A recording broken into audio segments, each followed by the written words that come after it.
Hello, welcome to the BCC Coding Series. Today I'm going to give you an overview of the Bricklayer functions that you can use when you write Bricklayer programs at level 1. So all of these functions here that I'm going to talk about deal with two-dimensional spaces. So think of this as a Lego board, a base plate.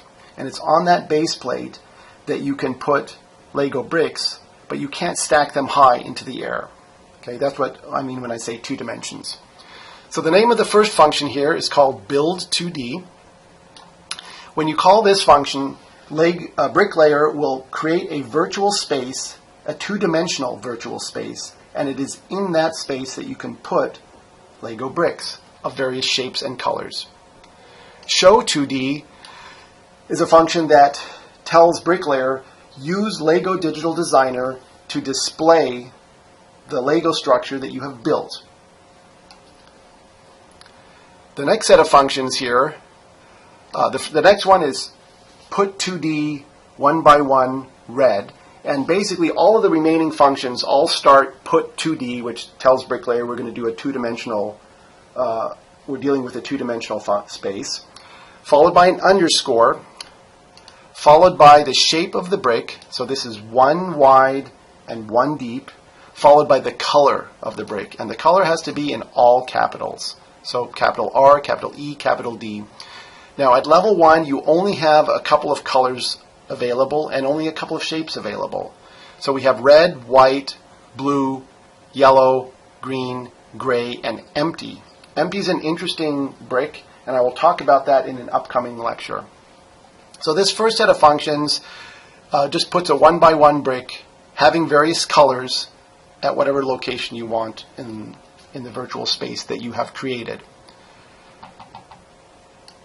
The next set of functions is very similar to the set that I just looked at. The only difference here is the shape of the brick. So now we're dealing with bricks that are 2 wide and 1 deep. We have the same set of colors, so the names of these functions are very similar to the names of the functions in the previous list. Let's move on. Here we have another set of functions where the shape has changed yet again. Now we have a function that's 1 wide, a brick that's 1 wide and 2 deep, as opposed to 2 wide and 1 deep. The next list here shows square bricks. They're 2x2. After that, we have 3x2, 3 wide, 2 deep. Same set of colors again.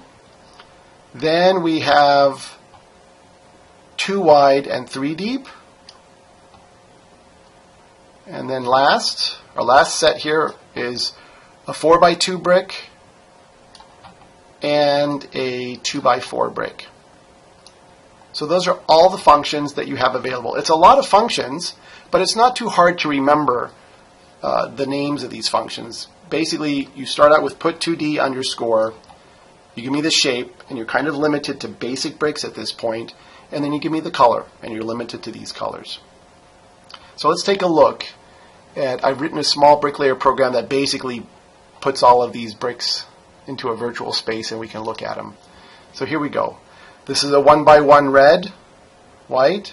This is a 2x1 red, a 1x2 red, a 2x2 red, a 3x2 red, a 2x3 red, a 4x2 red, and a 2x4 red.